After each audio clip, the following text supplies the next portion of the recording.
तक ये जो देखा गया कि यूरोप में अब एक चेंज की मांग उठने लगी थी और लोगों ने वहाँ पर एक चेंज को इनएविटेबल समझ लिया था। चेंज होने वाला है। जो कंजर्वेटिव्स, लिबरल्स और रेडिकल्स, ये तीन लोगों में, तीन विचारधाराओं में समाज बंट चुका था। लिबरल्स कौन होते थे, रेडिकल्स कौन होते थे, कंजर्वेटिव्स कौन होते थे, ये अब देखते हैं। पहला हम देखते हैं लिबरल्स कौन होते थे। One of the group which looked to change society were the liberals. Liberals wanted a nation which tolerate all the religions. तो लिबरल्स थे, वो सोसाइटी को चेंज करना चाहते थे और वो ये चाहते थे कि वो सभी रिलीजन को, जो सोसाइटी है, वो एक्सेप्ट करे। लेकिन हमें ये रिलीजन की बात आई कहाँ से है? वहाँ पे तो एक ही रिलीजन मोटा मोटा होता है, वो है क्रिश्चियनिटी। लेकिन क्या होता था क्रिश्चियनिटी में भी? जो ब्रिटेन हुआ करता था, ब्रिटेन वो फेवर करता था चर्च ऑफ इंग्लैंड। इंग्लैंड के जो चर्च है उसे फेवर किया करता था। ऑस्ट्रिया, स्पेन जो होते थे वो कैथोलिक चर्च को, जो रोमन कैथोलिक चर्च होते हैं, उसे वो फेवर किया करते थे। तो ये एक ही रिलीजन में भी, जो जैसे हमारे रिलीजन में अगर हम इंडिया की बात करें तो कुछ जाति प्रथाएं होती, वैसे वहाँ एक चर्च को दूसरे चर्च से सुपीरियर माना जाता था। तो लिबरल्स है वो ये चाहते थे कि किसी भी तरह की चर्च की कोई भी डोमिनियंस ना हो, वो हर कोई अपने एक दूसरे को टॉलरेट करे और एक जो समता का भाव हो, सब इक्वालिटी हो। अब आगे देखते हैं लिबरल्स और क्या चाहते थे। वो चाहते थे कि जो वो इंडिविजुअल के जो राइट्स हैं उसको सेफ गार्ड करना चाहते थे अगेंस्ट द गवर्नमेंट। गवर्नमेंट का जो मर्जी वो ना करे, एक सर्टेन उसकी बाउंडेशन हो एक इंडिविजुअल के लिए। और वो जो थे वो आर्ग्यू करते थे इलेक्टेड पार्लियामेंट्री गवर्नमेंट होनी चाहिए, इलेक्टेड होनी चाहिए। मोनार्की के वो बिल्कुल अगेंस्ट हैं कि अब जो है लोग वहाँ पे इलेक्ट करेंगे। हाँ, लेकिन एक बार है कि वो ये भी चाहते थे कि वेल ट्रेंड जुडिशरी होनी चाहिए और लॉ होना चाहिए interpreted by a well trained judiciary. Law होना चाहिए जिससे जुडिशरी जो है वहाँ की वो समय समय पर मॉनिटर करेगी। लेकिन वो डेमोक्रेट्स नहीं थे। अब सब कुछ अच्छा है लेकिन वो डेमोक्रेट्स नहीं थे। डेमोक्रेट्स नहीं थे मतलब क्या हुआ कि वो यूनिवर्सल एडल्ट फ्रेंचाइज को नहीं मानते थे। यूनिवर्सल एडल्ट फ्रेंचाइज सबसे ज़रूरी, मतलब कि वो ये नहीं समझते थे कि समाज का हर व्यक्ति को वोट देना चाहिए। सबसे पहले तो वो जो वीमेंस हैं उन्हें वोट देने के बिल्कुल वो अगेंस्ट थे कि वीमेंस क्या करेंगी वोट दे के। और जिनके पास प्रॉपर्टी हैं, कुछ इनके पास लैंड है, रेवेन्यू है, वो वोट देंगे। तो ये जो विचारधाराएँ थी, ये जो ख्याल थे, ऐसे लोगों को हमने कहा उस समय लिबरल्स।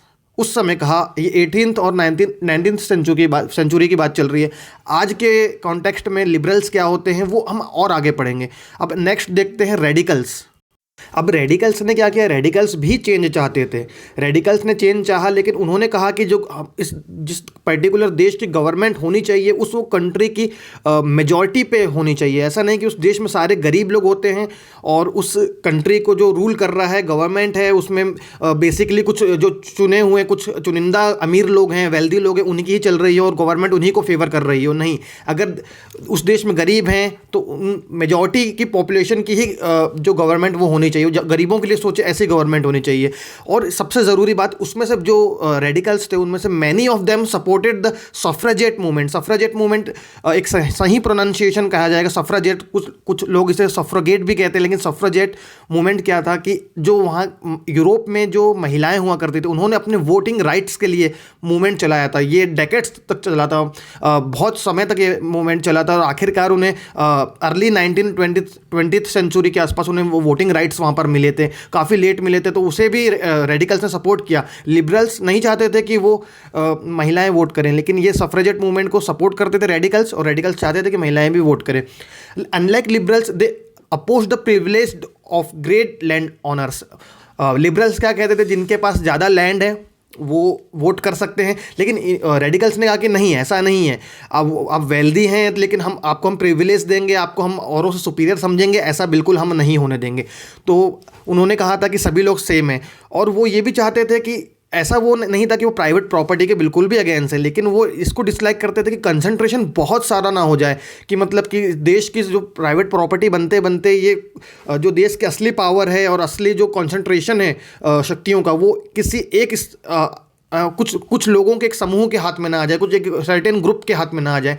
वो प्राइवेट के अगेंस्ट नहीं थे, लेकिन उसको टू मच प्राइवेटाइजेशन के वो खिलाफ थे। अब कंजर्वेटिव्स कौन हुआ करते थे? कंजर्वेटिव्स तो वही थे जो रेडिकल्स और लिबरल्स को भी अपोज करते थे, जो राजा महाराजाओं के ही राजा महाराजा होते थे या उनके जो बड़े बड़े पदों में काम करते थे वो हुआ करते थे, लेकिन वो कहते थे चेंज नहीं होगा। लेकिन एक समय के बाद उन्हें समझ में आया कि नहीं, चेंज तो इनएविटेबल है, चेंज आज नहीं होगा तो कल होगा। फिर उन्होंने क्या कहा कि ठीक है आप चेंज कर लो, लेकिन अब ऐसा चेंज करो कि हमारी जो पास्ट की जो हिस्ट्री है, हमारे पास्ट की जो प्रिविलेज्ड हैं उसे भी बरकरार रखो, हमारा भी ध्यान रखा जाए। ऐसा नहीं कि चेंज आया और बिल्कुल से आपने हमको छोड़ दिया। तो ये सब जो आइडियाज़ थे वो क्लैश हुए during the social and political turmoil. Turmoil मतलब एक ऐसा स्टेट जहाँ पर बहुत ज़्यादा कन्फ्यूज़न हो। अब ये 3 तरह के लोग हो चुके हैं और वो अलग अलग अपने विचार रख रहे हैं, तो उसे बहुत एक कन्फ्यूज़न की स्थिति निर्मित हो गई फ्रेंच रेवोल्यूशन के बाद। लेकिन फिर क्या हुआ कि जब बहुत जगह पर रेवोल्यूशन हुआ, कहीं पर नेशनल ट्रांसफॉर्मेशन हुआ 19th सेंचुरी में, तब पता चला कि हाँ रेडिकल्स की क्या लिमिट है और क्या फ़ायदे हैं, और लिबरल्स की क्या लिमिट है और क्या फ़ायदे हैं। इस तरह की वो चीज़ें आगे चल के अलग अलग देशों के एग्जाम्पल के द्वारा क्लियर होती गई। अब आगे देखते हैं।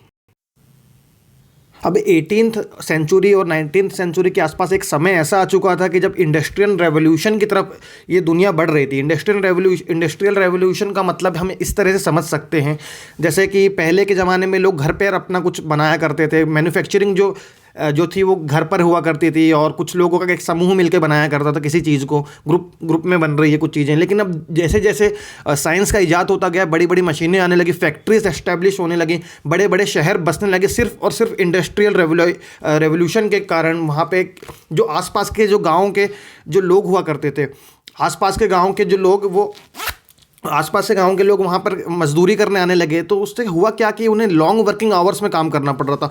उनके जो बहुत ज़्यादा उनसे काम लिया, 16-16 घंटे उनसे काम लिया जाता था, और जो वेजेस थे उनके वो बहुत पुअर थे, उनको बहुत कम जो थी वो सैलरी दी जाती थी। अनएम्प्लॉयमेंट भी काफ़ी बढ़ गई थी, क्योंकि काफ़ी लोग जो गाँव से आए उन्हें वहाँ पे किसी भी तरह का जो एम्प्लॉयमेंट है वो नहीं मिल पाया। लेकिन क्या हुआ कि जैसे जैसे देखा गया जो पॉपुलेशन जो बढ़ती गई बड़े बड़े शहरों में, तो लोगों का जो लिविंग स्टैंडर्ड है वो भी बहुत ज़्यादा गिर चुका था। वहाँ पर बहुत सी बीमारियाँ फैली इसी समय में। जैसे ब्रिटेन में कोलेरा जो पेंडेमिक फैली थी वो इसी समय फैली थी, जो ख़राब पानी पीने की वजह से, सैनिटेशन नहीं था वहाँ पर। तो एक बहुत बहुत ज़्यादा एक ख़राब समाज वहाँ पर हो गया था।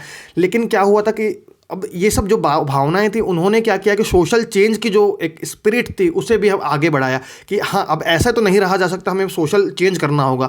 ये एक इमेज है जो वहाँ के लोगों के लाइफस्टाइल दिखा रहा है। एक कमरे में बहुत सारे लोग घुसे हुए हैं, कुछ यहाँ पे बैठे हुए हैं, कुछ शराब पी रहे हैं और कुछ बैठे, मतलब एक ही जगह पर कितने सारे लोग हैं।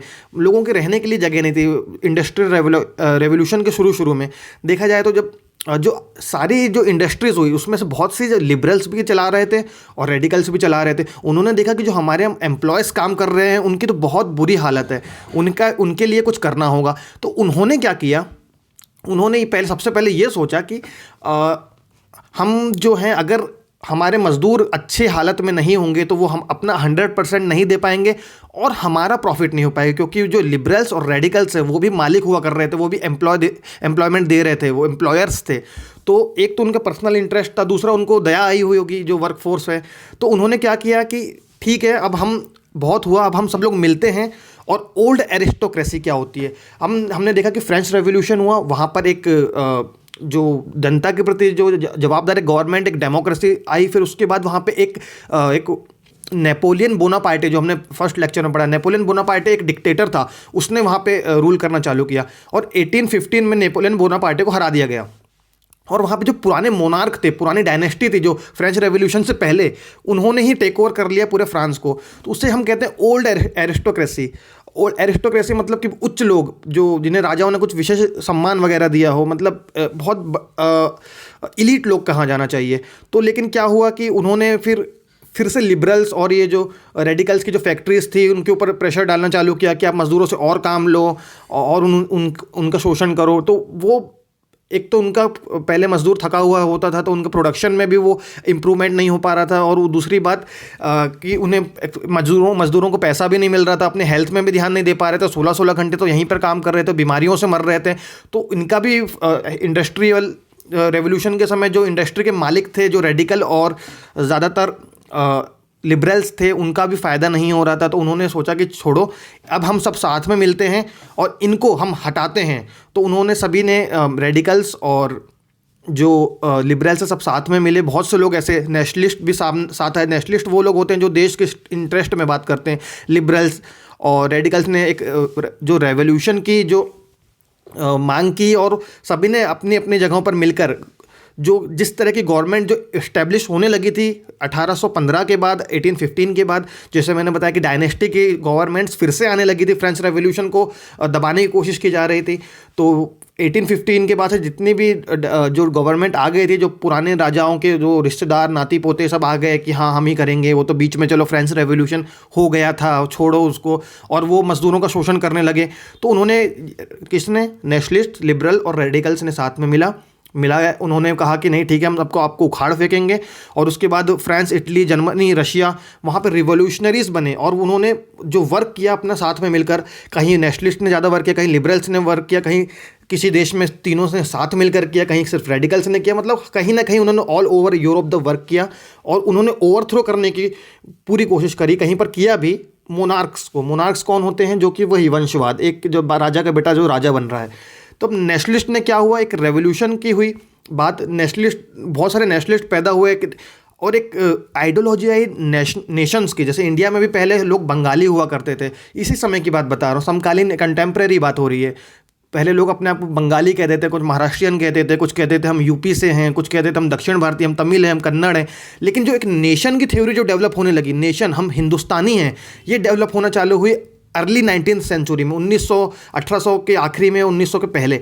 तो एक नेशन की तरफ जब उन्होंने अपने आप को सोचना चालू किया, तब लोगों को लगा कि हाँ एक यूनिटी अब हमारी बन सकती है, और अगर हम नेशन के तौर पे अगर अपने आप को रिप्रेजेंट करेंगे तभी हमारी जो प्रोग्रेस है वो होगी, और तभी गवर्नमेंट हमारी बात सुनेगी, हमारे वेलफेयर के लिए काम करेगी। उसी तरह से बहुत से लोग आए, जैसे कि 1815 में जियोसेप्पे मैज़िनी, एक इटालियन नेशनलिस्ट थे, वो आए। उन्होंने क्या किया कि बहुत सारे अच्छे अच्छे थॉट्स लिखे, और उन्होंने अपने जो साथी लोग थे, बहुत सारे लोगों को साथ में मिलकर इटली में नेशनलिस्ट मूवमेंट चलाया। इटली में जो है नेशनलाइजेशन का, इटली वाले लोगों को कहा कि हाँ हम इटली, ऐसा नहीं कि हम रोमन कैथोलिक को मानते हैं, हम इंग्लैंड के कैथोलिक को सबसे बड़ा मानते हैं। और उनकी जो थॉट्स थे उस समय इंडिया में भी काफ़ी फ़ायदा हुआ। फिर कुछ समय बाद हमारे देश में जो हमारे राष्ट्रपिता हैं महात्मा गांधी जी, वो भी आए। उन्होंने जो हमें बंगाली, सिख, मराठा से एक हमें हिंदुस्तानी के रूप में बदला। तो ये जो चेंज हुआ, ये एक समय की मांग थी। इंडस्ट्रियल रेवोल्यूशन के कारण जिस तरह से लोगों की बुरी हालत हो गई थी, उस बुरी हालत को का एक गुस्सा ही था, जो एक सोशल चेंज की जो मांग उठी हर जगह।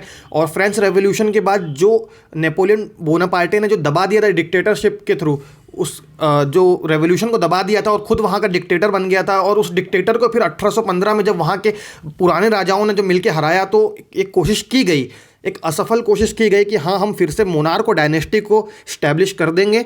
लेकिन उसी समय इंडस्ट्रियल रेवोल्यूशन होता है और लोग अपनी बहुत बुरी हालत से परेशान हो जाते हैं। उन लोगों को, जो मासेस था, ज़्यादातर लोग जो परेशान हैं, उनका सपोर्ट किया रेडिकल्स ने, और रेडिकल्स के साथ किया लिबरल्स ने, जो कि फैक्ट्रीज़ के मालिक भी हुआ करते थे और जो अच्छे पढ़े लिखे एलीट लोग हुआ करते थे। उनका एक खुद का भी इंटरेस्ट था कि हाँ अगर लोग, नीचे वाले जो लोग, हमारे मजदूर अगर खुश होंगे तो वो प्रोडक्शन में ज़्यादा अच्छे से काम दे पाएंगे।